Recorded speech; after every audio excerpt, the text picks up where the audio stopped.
beautiful people of the world. Welcome to the Happy Conversation Idea Show. Today, where we meet all the great thoughts, ideas, and story of the happiest people. And I have a very wonderful guest today.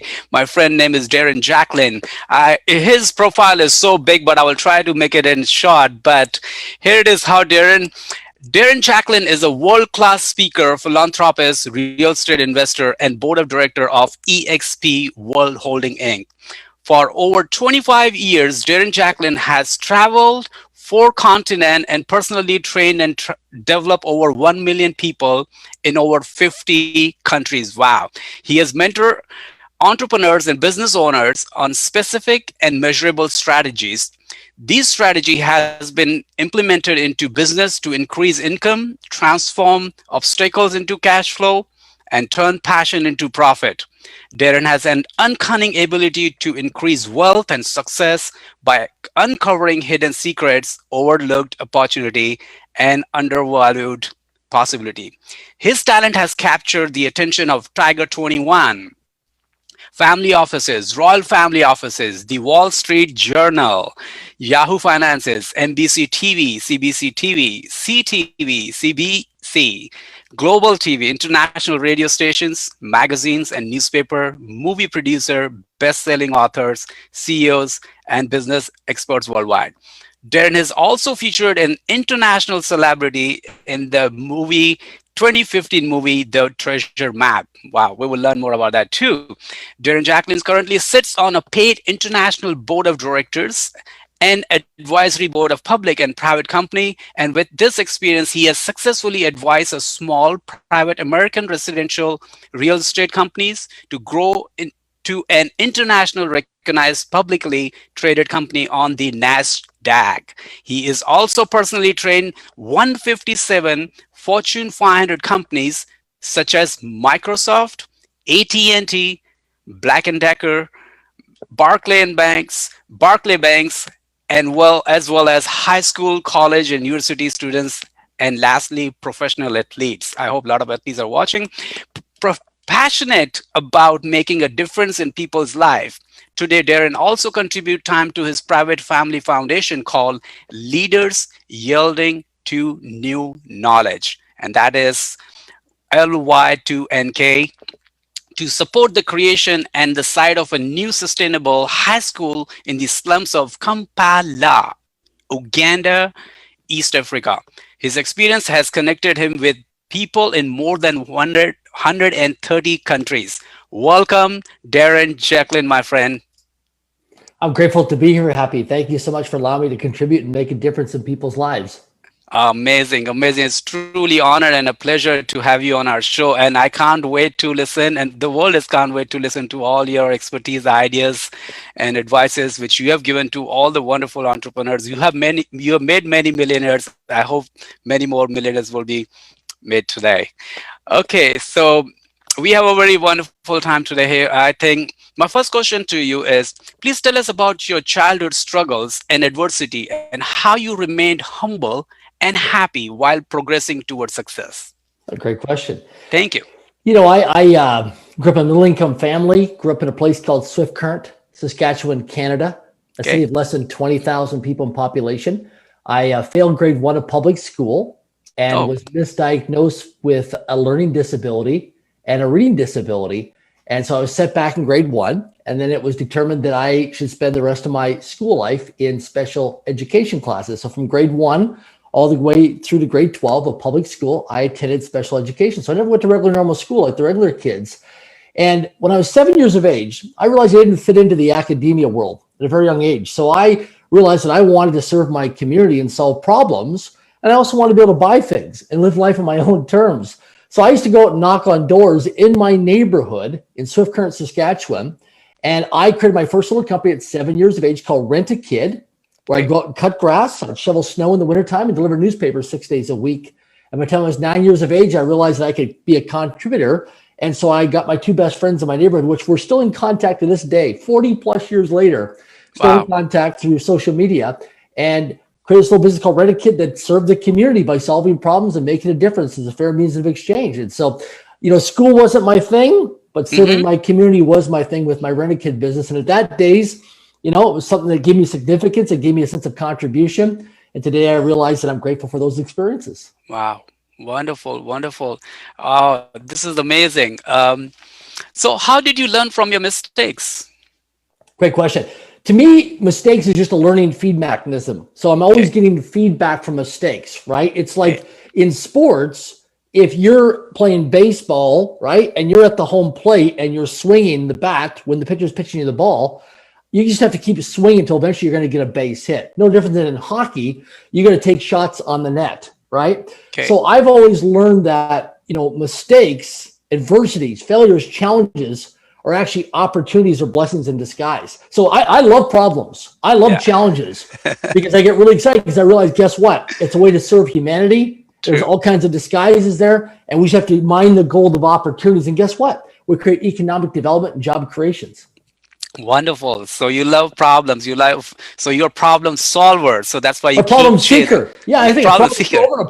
I'm always seeking problems. So when people are watching the news media and thinking, oh my gosh, all the doom and gloom, I'm looking at all the ways to monetize these underutilized assets, these business opportunities. I'm thinking, my gosh, what a list of opportunities to go out and serve humanity. That's brilliant. Now, as we mentioned, your vast summary, I think that is still just not even 5% of your success. But what does this EXP World do? Oh, so EXP World Holdings. Yeah. So I serve as an independent board of directors of this company. We're in the residential real estate and commercial real estate. We're a virtual cloud-based residential and commercial real estate company. Wow. We've got close to 50,000 licensed agents at the time of this interview recording in multiple countries around the world. And we're also a publicly traded company on the NASDAQ under EXPI.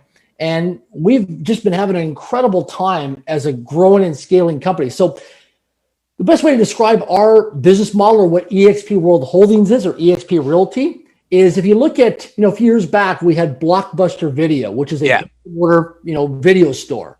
And then what disrupted Blockbuster Video? Well, Netflix and online streaming from your mobile phone or your television. So we're a disruptive company. So we're loved and hated in the industry internationally. Why? Because we provide innovation, collaboration, and create opportunities for our licensed agents and brokers around the world.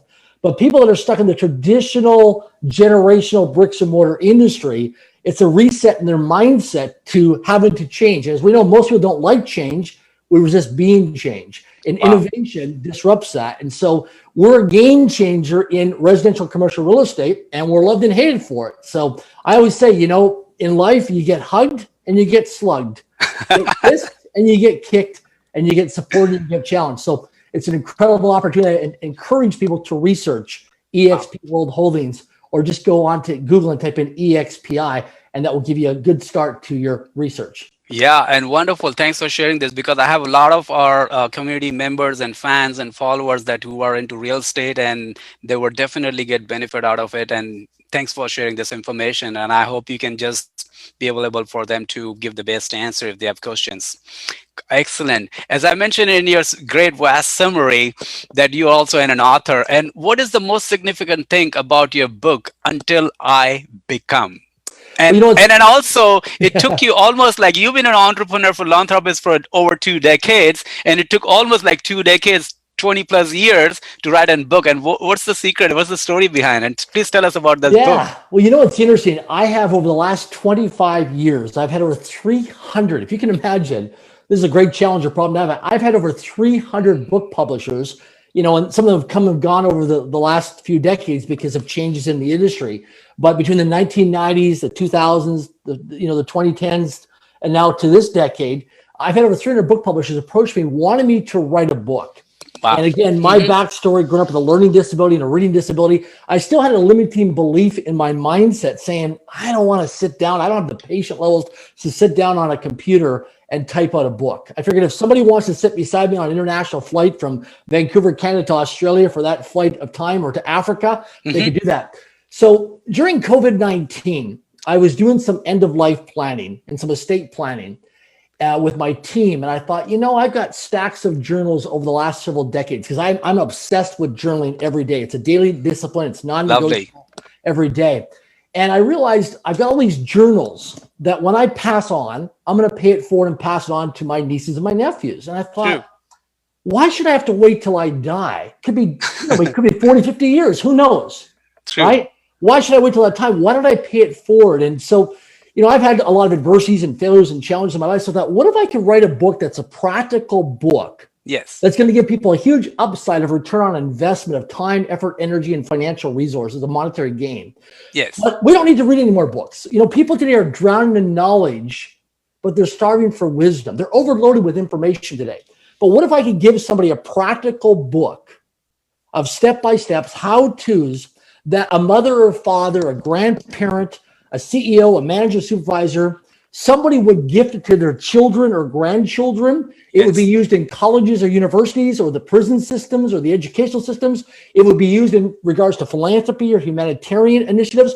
It would help to alleviate poverty in third world countries. Yeah. And provide vast. So it would be a book that would be a life-changing book. And what I'm after with Until I Become is the stories. So when I meet somebody, when I get off an airplane or I'm in a different city, somebody comes up to me and says, hey, you're the guy, I read his book. Yeah. And here's what changed in my life, personally, professionally.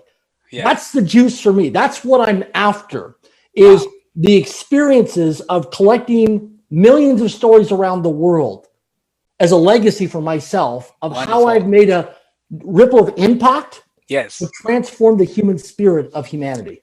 Wonderful. Wow. What an incredible, preeminent idea and a preeminent thought you have. And also Michelle Obama also had the book called Becoming, right? Then also it's so wonderful. So what is the significant takeaway of your book, Until I Become? Just in few words, you can. You know what? It's a roadmap of how you can go out and achieve an extraordinary quality life on your terms. Okay. Because I've screwed up. I've made tons of mistakes, cost me, millions of dollars. You don't have to. I can be your tour guide or your pilot to help you course correct and navigate things. Yes. Because I would go to workshops and seminars and conferences and spend a lot of money and a lot of time, go there and see somebody on a stage, put them on a pedestal, put myself in the pit and depress myself. Yeah. And there'd be a huge gap between where they're at in terms of their success and me just trying to pay my bills at the end of the month. Okay. And so what I've done is broken it all down, not just on business, but until I become really understanding the mindset. Yes. And what are the daily habits and what are the daily routines that successful men and women do in different industries of their lives that I do myself in terms of daily habits of routines that are non-negotiable, but also having the training developed over 1 million people in over 50 countries on 4 continents. Wow. What do people do during the waking hours of their day? Excellent. Excellent. Well, that's great. Now let's talk a little about your expertise which into the financial things. So my question is, and in fact, this is a lot of our members have asked the question as well. During the financial crisis, you had your own independent thinking or you have been advised to make life-changing decisions? During the COVID-19? During the COVID-19, also during the financial crisis. I mean, you've been up and down. So it was your own independent thinking or it was advised by some other people? No, it's for myself. I tripled my financial net worth. Lovely. Excellent. During the COVID-19, because in 2008 and 9, I got spanked really hard and almost went bankrupt during 2008 and 9. Okay. And I realized through so much pain and adversity and stress and sleepless nights, that I know every 7 to 10 years, there's a big market correction based on the last 100 years of history. So I knew going forward that I have to create contingency plans and cash reserves and have multiple revenue streams. Okay. And if something should happen through scenario planning, I had contingency plans in place and then I would thrive versus survive in the next market crash. And I took off like rocket fuel because I learned over a decade ago. Yeah. So you utilize all your adversity and defeats experiences from the past and you utilize and you made a contingency plan about that. Excellent. Now, when you succeed in life, do you party or you pounder? No, I'm different. So what I do is I think like nature, like the squirrels in nature. I'm always thinking winter when it's in the summer. Okay. So, because why they're coming from a problem, we're in a problem or we're heading towards a problem. Okay. So when I achieve a success, a victory in business, for example, Okay. I'm thinking winter's coming. So I'm the opposite than the masses. Well, people are out celebrating.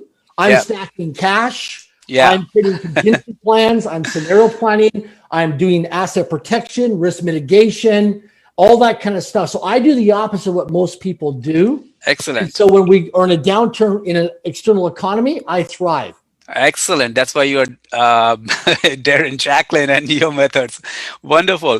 Now, what are the principles during your lifetime? You have so many partnership and association and all that thing. According to your experience, what are the principles of dealing with difficult peoples? Well, yes, great question. So people aren't difficult; they're just different, Okay. right? Everybody has different. We don't know the history or experiences with people, right? Or Okay. if they have trauma or some significant event that's occurred in his or her life based on their childhood, right? Or their Okay. past programming. So I see people as being different. And what that does is allow me to come from a place of authenticity, vulnerability, Okay. compassion, heart-centeredness, and generosity. Okay. And not make them wrong, not make them bad, not judge them or criticize them, but just come from empathy and compassion, realizing, hey, hurt people hurt people. And I Okay. don't know the history and experience of this person, of what they've been through in their lives. Hmm. And so I just want to bless them, honor them, and respect them, and just build some relationship equity and some rapport with them so they get to learn to know me and like me and trust me over a period. It may not happen the first time, but at Okay. least if I can build an authentic relationship with him or her, I know I've made a difference in that person's life. Wonderful, wonderful. Now, there are a lot of investors and all, according to your experience and all, what is the biggest mistake any investor makes in their life? Oh, yeah, great question. So they focus on the upside versus the downside. I spend Okay. 80 to 90% of my time on protecting the downside in terms of asset protection and risk mitigation, and Okay. 10% on the upside of the opportunity. So when someone starts, number one is I get completely turned off or Okay. repelled when somebody pitches me or tries to sell me. Okay. I would rather be educated and informed versus pitched and sold. So when You're somebody reaches genius. out, yeah, when somebody reaches out to social media and they friend request me like on LinkedIn, and all of a sudden my inbox lights up with a pitch, I Yeah. don't even read it, just delete. Yeah. Yeah. Because to me that's a transactional relationship. True. It's like a one night stand. I'm like a Yeah. prostitute in business. They're just trying to get something from me, and I just don't want those people in my life, so I just True. delete them. I'm Okay. looking for somebody who wants to be relational versus transactional, Okay. but somebody who wants to educate me and inform me. So a lot of people get elated, they get a dopamine fix, and they get into speculation and instant gratification, and they don't do their discovery process or their due diligence. Okay. Because there's 3 steps to money. Number one is to make or earn money. Step Yeah. number 1. Step number 2 is to protect your money and keep it safe. Excellent. And then step number 3 is how do you multiply your money? And Excellent. all 3 steps require a different mindset, a different skill set, and sometimes different advisors or counsel or friends around you. Most people in the world, I'm very good at multiplying money.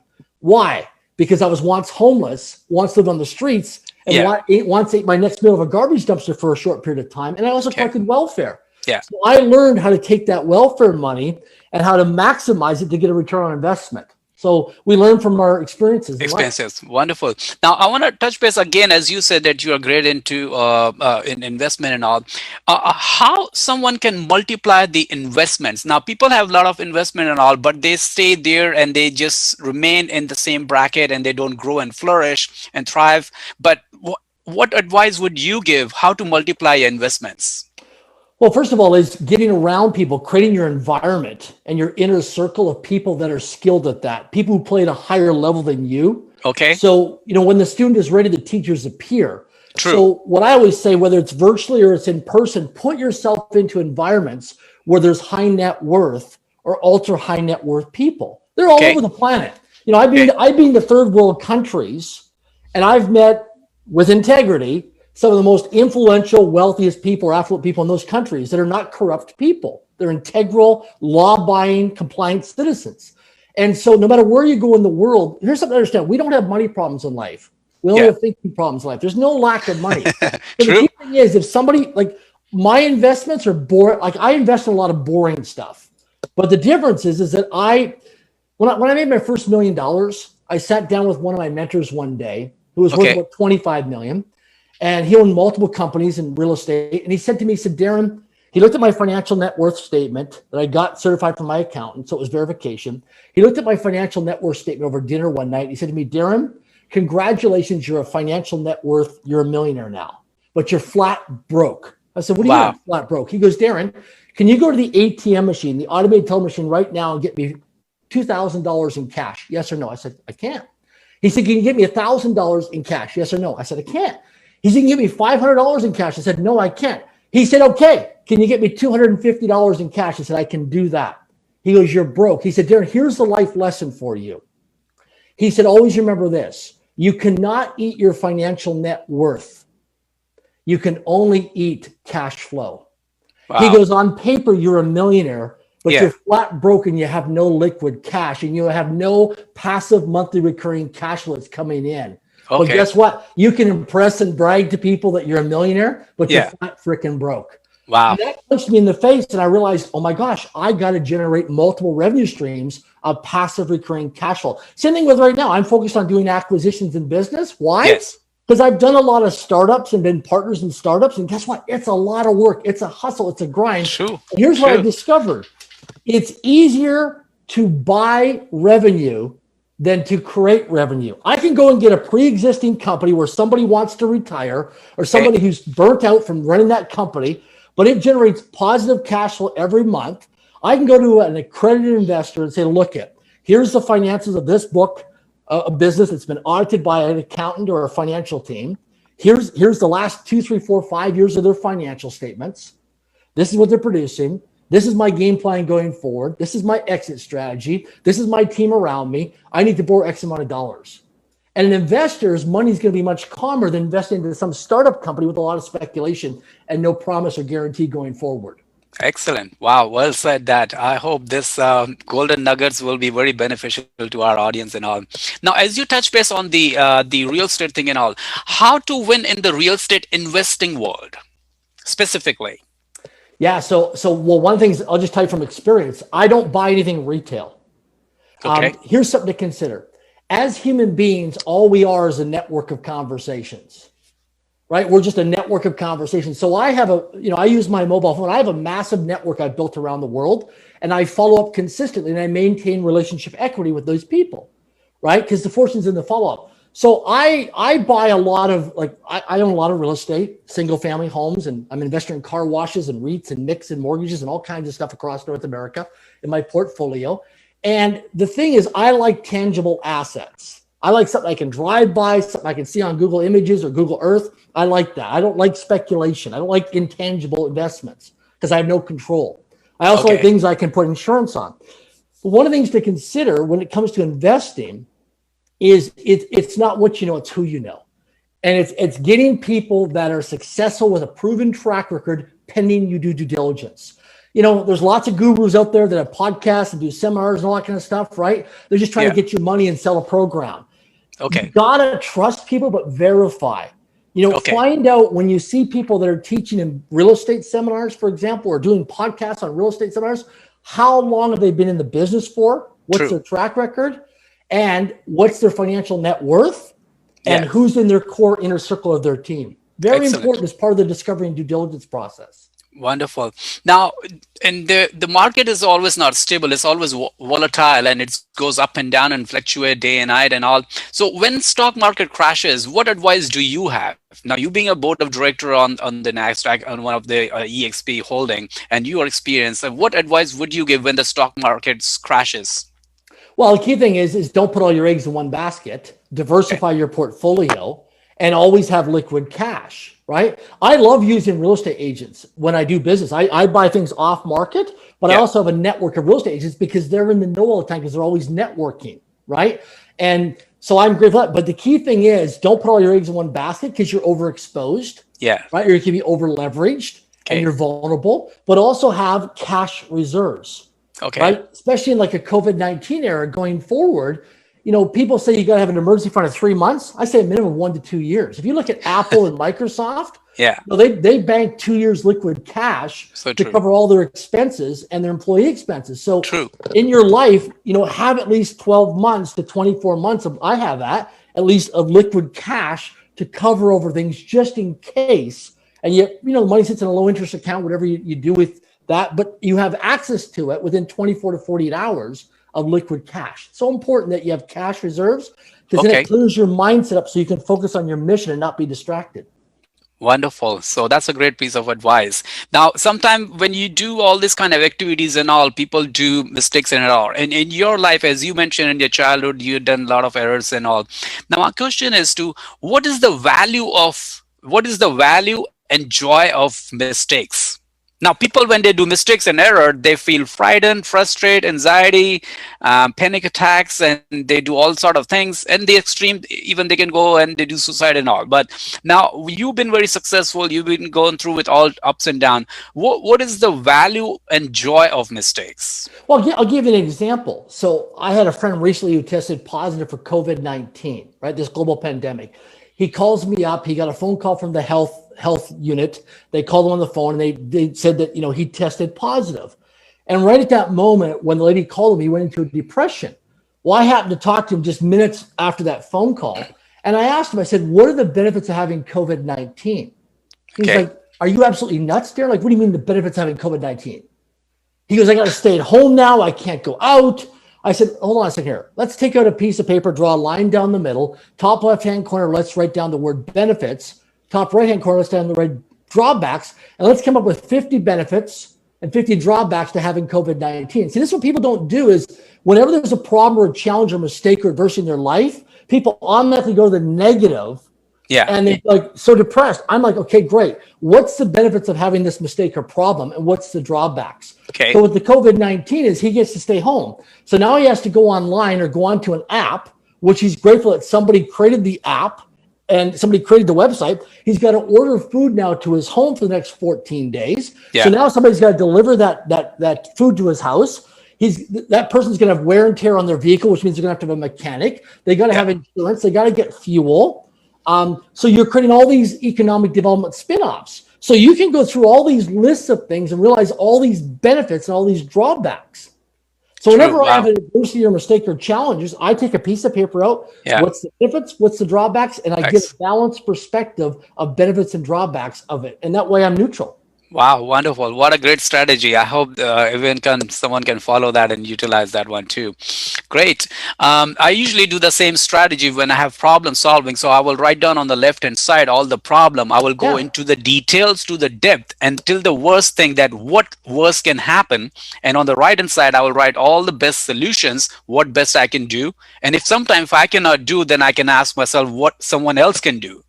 Like, finding solutions in the book or with people and all. Well said, Darren. Well, I had a situation recently where I had a guy called me up out of Los Angeles, California. He goes, Darren, I'm in a really bind. He owned a restaurant in Los Angeles during the COVID-19. Yeah.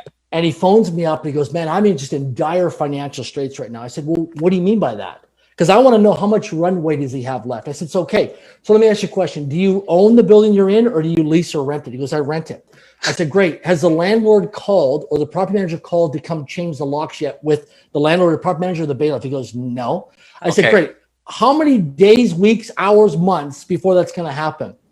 He was probably about 3 to 4 months before they come change the locks on my door. I said, great. You've got 60, 90 to 120 days. You got lots of runway to figure this problem challenge out and scenario plan and contingency plan and speculate on what you could turn this into. I'm guessing if you've got 3 hours, okay, we've got a serious challenge or problem on our hands. But you've got some runway. So people make things up in their head like, oh my gosh, I'm hurting financially. Okay, great. Are you going to live underneath a bridge and have a shopping cart and have to eat it next to a garbage dumpster? Like, oh, I never go that far. Then you're not struggling. Okay. That's great. All right. So if you have one choice to teach others, either from failure or success, what will you choose and why? Well, first thing is that we learn through adversity and failures and challenges because it gets us to step out of our comfort zone into our learning zone. Okay. And without failures and challenges, there's no growth. We just become complacent and we're comfortable. Okay. Right? Another thing is that what I always share with people when they have goals or dreams, number one is, are their goals and dreams written down? Like I have, I have my top 10 personal promises, my goals, dreams written down. I carry them everywhere I go. Second thing is, if it's not scheduled or structured into your calendar, it does not exist into your life. Wow. So when someone says to me, hey, I want to work out at the gym Yeah. or get in better physical shape, and I want to release 20 pounds of weight, I'm like, great. Where does it show me in your calendar where you've got time blocked 3, 4, 5 days a week, Wow. cardio or physical activity or Great. nutrition to actually release 20 pounds of weight? If you tell me you want to be more successful as a commissioned salesperson, it could be in real estate, a mortgage broker, a financial planner, show me in your calendar over the next 7 days where you have revenue generating activity scheduled. If you want to build financial wealth, show me in your calendar where you have wealth building activities scheduled and structured in your calendar with activities to fulfill that time to move you forward towards wealth building. If you want Wow. to passive income, show me in your life where you are reading books, watching videos, surround yourself with mentors and coaches or team members where you're collaborating on passive income planning and you're moving towards that by measuring and tracking things with the metrics. Wow, what a preeminent idea. Thanks so much. But this is wonderful what you just shared. And I personally really admire that what you just said. Now, during the lifetime, a lot of time people have cliches and myths like, if you need certain amount of education and knowledge and wealth and capital to start a business. The next question is, how can a person with no money, no higher education can start his or her own business in today's world? I've done it multiple times. Okay, Multiple times. share it, please. Go Well, ahead. here's the thing is you don't need Fire it. any, first thing is for people to understand the mindset, you don't need money to start a business. Okay. Okay. What you need to do is you need to get around people who've already made money. See, my friends all have financial problems. They make so much money in a month through multiple streams of revenue. They don't know Yes. what to do with it. They don't know where to allocate it or how to get it working for themselves. Okay. Right? So there's people who don't have any money and people who have a lot of money coming in. So first thing to do is go to 4 or 5-star resort hotels. If you live in a major city, go hang out at a 4 or 5-star. Like, so when I was flat broke financially, I used it. I couldn't even pay the parking meter. I couldn't even buy a lunch or a salad in the restaurant because I was so flat broke financially. But proximity is power. So you got it. You got it. Where does money hang out? Right. So I was on such a financial tight budget. I used to hang out at the Holiday Inn. Why? Because I got free continental breakfast the next morning. Right. Yes. So I would hang out at the Holiday Inn. Again, no disrespect to the Holiday Inn, but when I was staying at the Holiday Inn, I would go and get around country clubs. I would go get around places where money hangs out. Yes. Conferences in the first couple rows, VIP sponsorships, backstage passes at concerts. True. Where does money hang out? Then get yourself into the environment, even if you have to volunteer. Yes, Listen, you do I've it. taken tickets. I've done coat check because I didn't Yeah. have the money to pay for the ticket to get into the event. So I Yes. volunteered to get into the event just to get proximity as power, just so people could see me. True. Facial True. recognition. So that Listen. when I left that event and I saw somebody, they're like, hey, you look familiar. Yeah, I saw you at that event a couple of weeks ago. Oh, yeah, you're the guy that took my tickets. You're the guy that did the raffle. You're the guy Yeah. that did my code check. You're the guy that signed me in. Boom, got rapport. Rapport. Excellent. And I have personally have used this strategy since childhood and all. I've been always fan of like, where, as you said, where money hang out, where Yeah. wise people, intellectual people and people hang out. And that's how I met my board of director too in a Fairmont many years ago. And that's where my successful business went up skyrocketing and all. That's a different story. But I truly, truly admire that. That's one, and only few people can do that in this kind of strategy. Number two things, the key principles they needed: one, no shame, Yeah. and two, no fear. Yeah. And These also, these are two principles. Why somebody say, oh, why I want to go there? The fear of criticism will kill itself. So I had no shame and no fear. I say, get it done, go ahead, jump in, dive it. Yeah. Well said that. Well Well, said. fear doesn't live in action. See, when I would see successful people, I got really scared and really shy. And I didn't know what to say. And I thought, who am I? I'm Yeah. not good enough. I'm not smart enough. I'm stupid. Who Yeah. am I to talk to these people? These people aren't going to give me the more time of day. Yeah. So what I realized was to start acknowledging and recognizing and paying compliments authentically and sincerely to people. Excellent. That's how I started, just acknowledging and recognizing successful people. Wonderful. Great.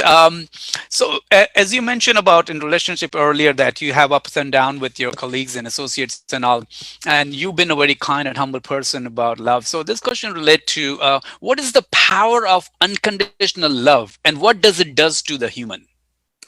Yeah, I think the biggest thing is that realizing. So I relate love also to gratitude or Okay, counting my blessings.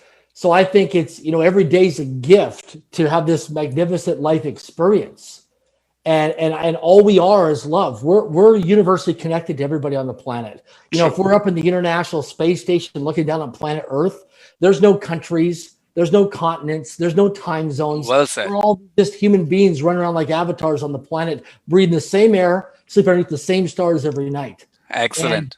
to me I've had a chance to do a lot of humanitarian philanthropy and travel this world many, many times. And I've been in indigenous cultures. I've been in third world, second world, first world countries all over the planet. And I realized that wherever I go on the planet, no matter what city or country or continent I'm in, we all are dealing with, every human being is dealing with something in their lives. So true. And guess what? We all want to be liked. We all want to be loved. We Loved. all want to be accepted. And we all want to be understood.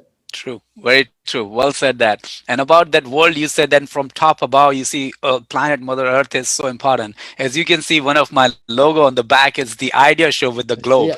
Yeah. Well, very well said that. I strongly believe in totally one citizenship, humanity, and global citizenship. And Yes. definitely, well, now we have a little short time, but we will do this round I call usually make the world happy round. So this is your wonderful short and sweet answer. Will be highly appreciated on that. How to find a passion? How to find a passion. Well, the key thing is every human being has a hierarchy of values. Okay. What do you enjoy doing that when you do it, you lose track of time? Okay.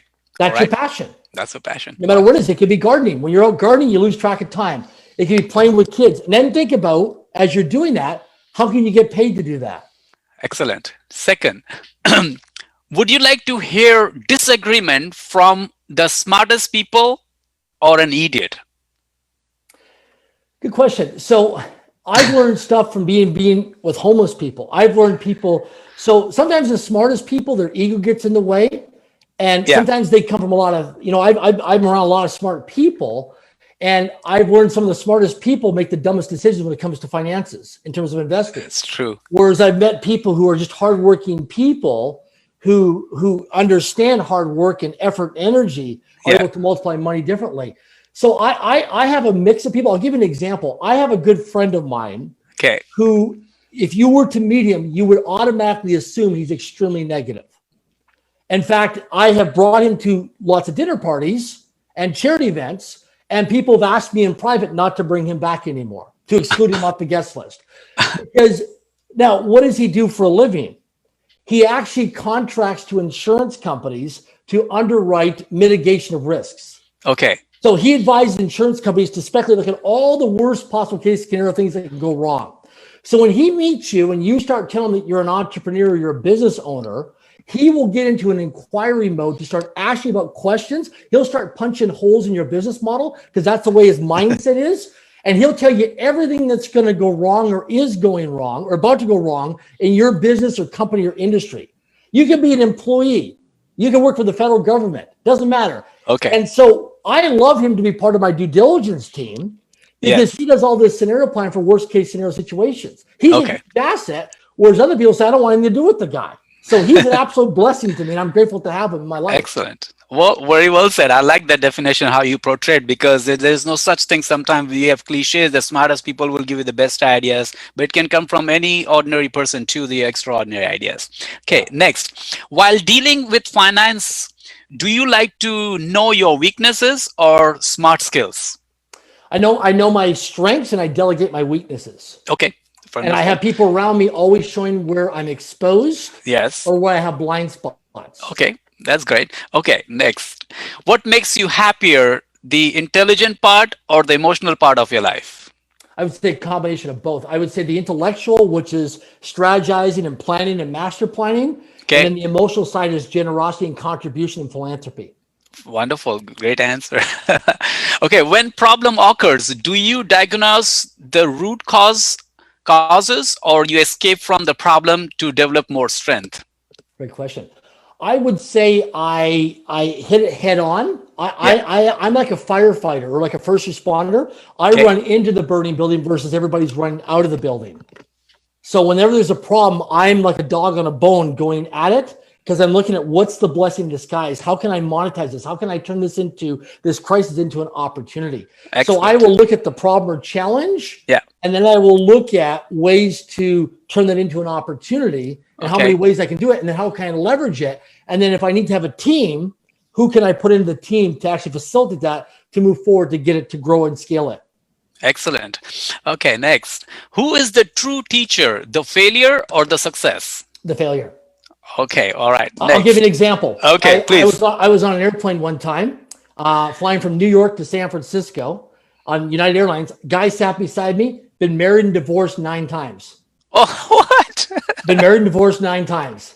And I sat there and thought, wow, when the student is ready, the teachers appear. I sat with him and had him walk me through all 9 marriages and divorces of what he learned from each one in terms of unpacking the life lessons. I took pages and pages of notes with permission from him in my journal. And then when I got to my destination, my hotel that evening in San Francisco, I wrote all kinds of notes. He taught me so much about what not to do in terms of integrity, character, not being my word. He taught me so many things. It was like an integrity school on the airplane that day because he was so out of integrity in his life. He caused all these challenges and he wasn't present.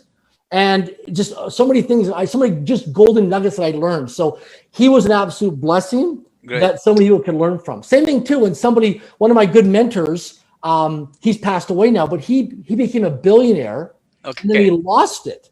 And then he made it again and then he lost it. And I learned so much from him throughout his journey that taught me a lot of success things I use to this day in my life. Great. Next. You have to choose one, only one. What will you choose from? Time, money, love, or sex? Time.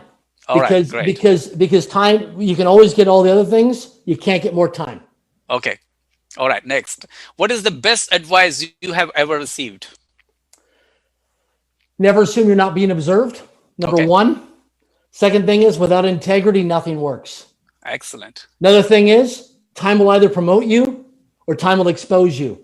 It's just a matter of time. So make sure you get promoted in life versus get exposed. Excellent. So what is the worst advice that you have ever received? Worst advice. Get into things like in terms of investing, because I get approached a lot. Get into speculative things without doing hey, just get involved with this thing. Just trust me. Don't have to do any due diligence. Just wire me some money. Just get involved in this opportunity. Okay. We don't have time right now to do due diligence. You've got 3 hours to make a decision and get in this deal. Okay, excellent. In business, do you believe in safety or risk? I would say calculated risk. Okay, excellent. Okay, how can an active investor keep his or her temperament? A couple things. One is having people around you who've got your back, but will also give you constructive feedback and keep you in alignment. I have a team of women that are around me with my groups of companies. My core team that work with me is women. And so they always ground me in terms of being humble and not too proud. And that's a big thing. And also making sure I'm in check with my heart and not being in my head. Because sometimes I can go and live in my head, and analyze things and figure things out and problem solve and that. So they make sure I'm always in my heart and I'm always balanced in terms of connecting with people and myself. Excellent. I hope everybody have that team. Okay. What Mother Earth means to you? Taking care of the planet in terms of humanitarian work, in terms of my planetary assignment, is that we have all these natural resources that we're gifted in society, like water and fossil fuels and all these things. It's so important that we take care of it. We look after our planet and that we go out and we do really good so we can get our own backyard taken care of, our own family. We can get our money right. And then we can do our planetary assignment to help out our communities, our neighborhoods, or internationally or globally to make a difference for the next generation. Because this is the way we pay our rent. We're here on the planet, but we've got to pay our rent through service to other people or to humanity. Very well said that, Darren, my friend. Great. Okay, now imagine if God makes you a woman for a day, what will you do more of and less of? Well, good question. What would I do more of? I would say, really understanding deep level of connection and presence is a big thing. Just really deep, authentic communication. is that. What I do less of is, I would say drama. You know what I mean? I get turned off, like, you know, not to say all women do drama, but I'd say just less drama, less, you know what I mean? Because it's like a roller coaster sometimes, emotional roller coaster, and do less of that, because when emotions are high, intelligence is low. And sometimes you'll make bad decisions or bad judgments when emotions are high, because you're reactive versus responsive, from my experience anyways. Okay, in your experience. Next, what is the most important, personal development or wealth development? Your wealth can only grow to the extent that you do.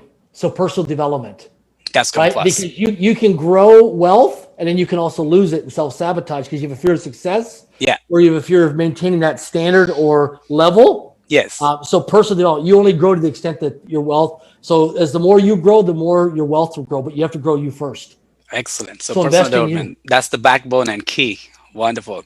Now, next, what is the valuable, the idea or the idea who creates the idea?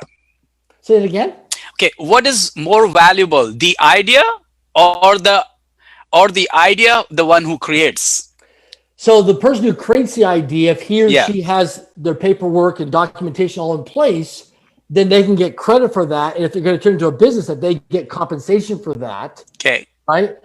Because sometimes people who are not entrepreneurs have the idea, but then they need the entrepreneur to take it and go out and raise the capital, build the team, and grow and scale the business. So I've seen in situations where somebody's a really smart person with a PhD or an MBA, or a really smart person, they have an incredible idea. The entrepreneur runs with it. The entrepreneur makes all the money, and the person who invented the idea makes very little money, as an example. Okay, that's good. Well said that, yeah. Now, what kind of sound or voice do you love to listen? Like out in nature, like songbirds, beautiful birds, Yeah, waking up in the anything, morning, sound or a noise, yeah. stream. I love nature. Okay. I get really excited when I hear a jet fly over because I love to travel. Okay. But I would say nature is a big thing for me, and air travel, hearing jets fly over. Wow. I love that sound. So do I. I love nature too as well, especially the ocean waves Yes. and birds singing. Yeah. Next, if you would be born again on planet Earth, what profession would you like to choose? Good question. What I choose? You know, I've always wanted to be a police officer. I think about it every day. In fact, not a day goes by I don't think about being a police officer. Salute, sir. What is your favorite book name? My favorite book name to read, or favorite book that I would create as a title? Yeah, no, you have written your book, but apart from that, what is your favorite book? I mean, you must be having hundreds and thousands probably. Yeah, so I read about 60 books a year. So, gosh, you know, there's different areas of life. Like, you know, going back would be How to Win Friends and Influence People by Dale Carnegie. Yeah. Rich Dad, Poor Dad by Robert Kiyosaki. Cash Flow Quadrants by Robert Kiyosaki. Yeah. I've read a lot of biographies, autobiographies on a lot of people. I've read a lot of business books, finance books, wealth building books, relationship books, health books, spirituality books. Wonderful. I have That's a great. massive library of books. Like a big library, yeah. Great. Yeah. So what do you do when you are happy? I fulfill my gifts of what I do in terms of my value system, of what I enjoy doing. So I fill my day by living life on my own terms. So it's being in service to other people and contribution. So I'm always doing things as a visionary. So I don't like administration work. I delegate that. I don't like things. So I do things that move things forward in terms of my growth and contribution to humanity, and fulfill my needs in terms of a human being. So I always dedicate my life to what I enjoy to do. Great. So what do you do when you're unhappy? Good question. I'm doing things that are low value on my life. So, for example, household chores. Okay. I'll be unhappy. Doing mechanical or repair work will put me unhappy. Okay. Cooking. I'll be unhappy. It just doesn't interest me. Okay. Well, that's good. All right. Now, because as you've been recognized, world known as a speaker, author, now, what is your prediction of 2022? Yeah, so two things. One is we have an internal economy, and then we have a national or international or global economy. Okay. What I always do is I always focus on what's going on inside of me first. Okay. Right? Am I coming from lack and scarcity or abundance and prosperity? Am I reacting or being proactive? So first of all, I got to get my own internal economy set up right So I have the right mindset to win. So I'm not in fear and uncertainty and doubt and lack and scarcity where I'm contracting and playing small. So that's the first thing. I think 2022 is going to be a year of a lot of acquisitions and mergers in business because there's a huge ripple effect happening with the global pandemic. And there's a big reset happening in a lot of companies and business industries. So I think people who've got cash or access to cash and people who can see opportunities in crisis, there'll be tremendous upside. And I think a lot of people in the next 12 to 24 to 36 months will skyrocket growth and success in their life and their financial wealth. Hopefully some of them will do humanitarian philanthropy, good stuff with it. But I see a tremendous amount of opportunity in the next couple of years going forward. Lovely. Now, quickly, if you can tell, what is your prediction of the world in 30, 20, 100 years from now? Yeah, good question. We'll have a new set of problems and challenges and opportunities. As we look at now, people want to get off fossil fuels and they want to go to solar and wind and batteries. And that has benefits and drawbacks as well. So I think each decade, each 10, 20, 50, 100 years has new problems and new opportunities. It'll be interesting to see how we use the sun and how we use, like insects, for example. Like I've been to Africa where I've eaten grasshoppers and crickets for food sources. So I think that we're going to see a lot more things on the planet like insects that we can use as a main source of food and nutrition. And I think we're going to use a lot of natural resources that we're going to see, whether it's the wind, solar, will play a major role going forward in our lives. Excellent. Thanks. Quickly, is fear a good indicator or a bad indicator? Well, fear is feedback. Fear is, my experience, fear is, I always ask people, is fear, what is fear? And people say, well, fear is false evidence appearing real. And I said, well, that's an acronym. And I would say, what is fear? Well, fear is an anticipation of pain, right? It's anticipated pain. So if it's anticipated pain, where does it live? In our past, our present, or our future? Well, it lives in our future because we're anticipating it to happen. So fear does not live in action. So the key thing is, if I take you to a diving board in a swimming pool and I say jump, you're going to have fear. But when you jump, you're going to be exhilarated and you hit the water. It's like, whoa, what an experience. If you have skydiving in an airplane, you might be scared you might be on the ground like, man, this is really exciting. They're putting my suit on, my helmet, and you're excited and you got a dopamine fix. But as you're going up and you're climbing in the plane, you're getting scared. And then when they open up the wind or the door to jump out, you're scared. But when you jump and you're coming down and you look at all the view, it's like, wow, this is incredible. So I always say to people, whenever you have fear, push yourself forward and take action because fear does not live in action. Excellent. Now, imagine if you would be the host of this show and I would be your guest, what question would you have asked me? Good question. I would ask you is what you have a beautiful smile. Thank you. So what lights you up to create that big smile? What lights you up in your day to create that big smile? Well, there are two important reasons. First of all, my mom kept this name Happy, and in early childhood, she passed away when I was just 3-year-old. And after that, when I was growing up, I decided it is the greatest insult of my intelligence if I'm unhappy and I don't live up to that name. So that's one of the reasons. Second, if I have a choice to be frustrated and bored always, or to choose frustration or boredom or confidence, I always choose confidence every morning. That's what my question is. And confidence comes with the people who have smile on their face. Doesn't matter how good or bad days goes. I have a choice to remain happy. And that's one of the reasons. That's great. Okay. Well, that's a good question. And nobody asked me on that show. Thank you. Okay. So that's the last question now. And we will wrap up. What is your favorite word or your quote? Favorite word would be gratitude. Okay. So quote. Okay. That's your word. Favorite. What is your favorite quote? My favorite quote? Quote. Yeah. Favorite quote. I would say my favorite quote, gosh, you know what? I've got lots because I read them every day. I've got affirmations here. I would say I'm a powerful creator. I love that. Okay. I'm a powerful creator. Is that right? I'm a Okay, powerful creator. wonderful, great. Well, thank you so much, Darren, and I am so glad and happy and delighted with your wisdom and all. And I hope all the audience has got the best answers to their question, and also they enjoyed the show. It is an honor and privilege to see you here today. But hopefully, we will call you back on my show because my lot of audience and fans are also asking about a lot of questions we didn't complete. So I want to say thanks to the lovely audience as well with my folded hand. And thanks to the people who have asked questions we could not answer, but we will answer that question as well soon. And thanks, Darren, once again for having you on the show. The Happy Conversation Idea Show, where people share their thoughts, ideas, and stories of the happiest people. And that's you are one of the happiest people. Thank you. We'll see you soon. Thanks so much. Thank you.